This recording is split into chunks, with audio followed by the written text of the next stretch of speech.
So I've been talking about this for a while now, and it just keeps getting confirmed over and over again by the industry. But I was missing one element that makes all the difference. For the past few years, I've been talking about how we need physical games, because then we have ownership of our copies of the games. That if anything happens to the console or the web service or anything else, you would still have a playable copy of the game that you bought. But when the demo for Stellar Blade on PS5 was revoked from people's hard drives, and the Crew 1 was delisted and then also revoked from people's systems and PCs, it showed us all that all of our games that we buy are in danger of these companies revoking our rights to play them. Hence the need for physical games, and for the most part that has been true in the past. If you buy a physical disc, they can't take it away from you. But now I'm realizing, which I should have before, that there is more to it than just having a physical disc to keep the games that you buy. When the Crew was delisted and deleted from people's systems, and made unplayable even if you owned the disc, governments had to step in and try and quell any class action lawsuits that may have happened against the industry. So in California, they made it so that any digital storefront must disclose what purchase really means. That way, it's not classified as false advertising, which then led Steam to plaster up a notice that the games that you're buying on Steam aren't really bought. You're buying the license to play it, which is what everyone has been saying for decades. And while that is true, you are only buying a license. That isn't the argument that physical media diehards have been making. You are allowed to do whatever you want with your copy of a product, as long as you aren't making a profit or redistributing it to a mass audience. That's the law. You aren't allowed to do whatever you want with the IP or the copyright, so you can't take a game's code as if it was your own simply because you bought it, and then try and mod it to make a new game and resell it. Or try and resell the original game as if it was your own and make a profit. But the copy of the game that you bought is yours to do with as you like, as long as it's not modified or resold to a mass audience. It's why places like GameStop exist. It's why places like video rental stores in the past used to exist. You can sell your copy and GameStop can resell it, but they don't own the game code or the copyright.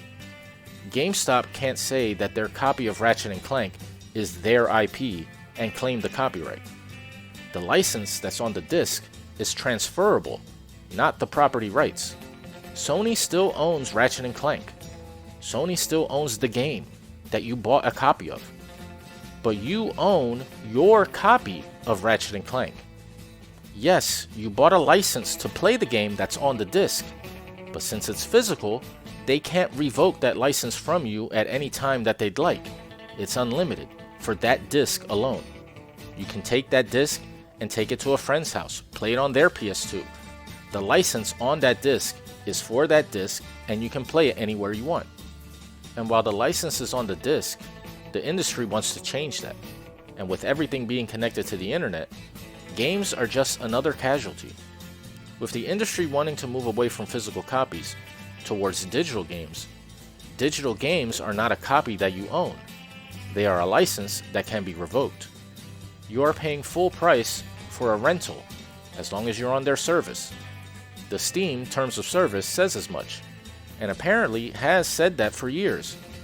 If you delete your Steam account, you delete all of your games that you bought. This is worse than Game Pass or PS Plus. At least on console, you can still play the games if you bought them. You aren't a subscriber. But with Steam, it's all or nothing. What happens when or if Steam gets shut down? There goes all of your games. But that'll never happen, right? Steam will always be around. It's not as bad on consoles, but it's getting there. If you aren't setting your console as the home console, you could be locked out of your games. And that already has happened this year on both PS5 and Xbox.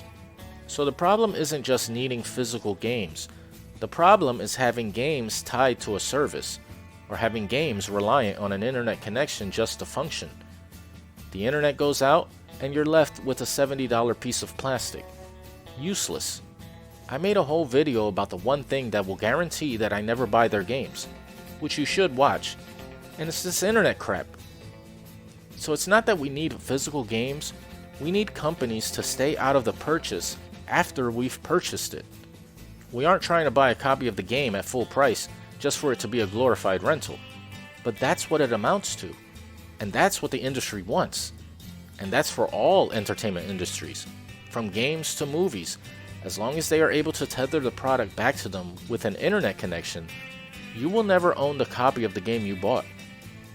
This is great for the company since they'll destroy the used games market and stop people from sharing with their friends. And when they want to re-release the game to you, they'll just yank the old game from the server or update your game by deleting it, a la GTA Definitive Trilogy. They delisted the original games so they can resell you crap. And most people are okay with this. Most people are okay with a digital future where they don't own their games.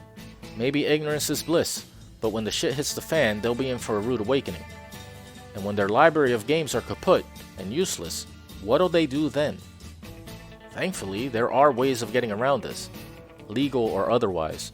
On PC, you can buy games from Good Old Games. They allow you to actually buy the copy of the game. You can share it with friends, put it on multiple PCs, and actually own it. You don't own the copyright, so if you did buy it on Good Old Games, it's still illegal to redistribute it.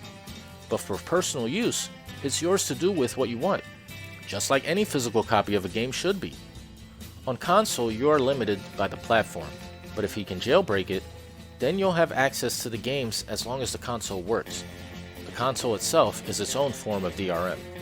But it's not a problem, as long as you can play the game, and if you have the disc, you can use them on any console. Unless Sony gets their way, with their stupid detachable disc drive, even that has to connect to the internet. And all of this just to say that gaming is headed down the wrong path, and the majority don't care. The majority won't even reach the end of this video before leaving a comment or downvote it because I just don't get it. And that's their own opinion.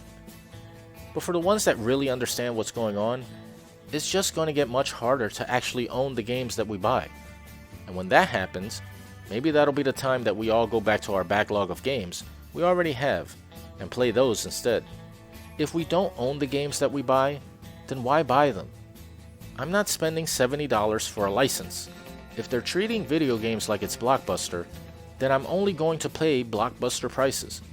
$10 at most for games. Maybe $15 if it's a complete edition. Even then, that seems way too much. So the future looks bleak for gaming. I'm sure there will be a ray of hope somewhere, but for now, it's all digital, and subscription services like Game Pass. And Steam apparently, because Steam is a subscription service, not a storefront. And even cloud gaming will return. Let me tell you, once you don't have to download the game to play it, it's over. Anyway, I know there's not much one YouTuber can do about the sweeping tide of change in the video game industry, but if enough of us speak out about digital ownership, then maybe we can change companies' minds. But as long as profits are steady, nothing will change. Wukong is an all-digital game with Denuvo, another terrible form of DRM, and that game sold millions. So good luck getting a DRM-free version of that game anytime soon. Everyone better hope that Steam never goes out of business, or the new CEO after Gabe has some sense, like Good Old Games. But that doesn't seem likely. But I've said enough. Hopefully this all made sense, and if it did, please give the video a like and subscribe. Till next time.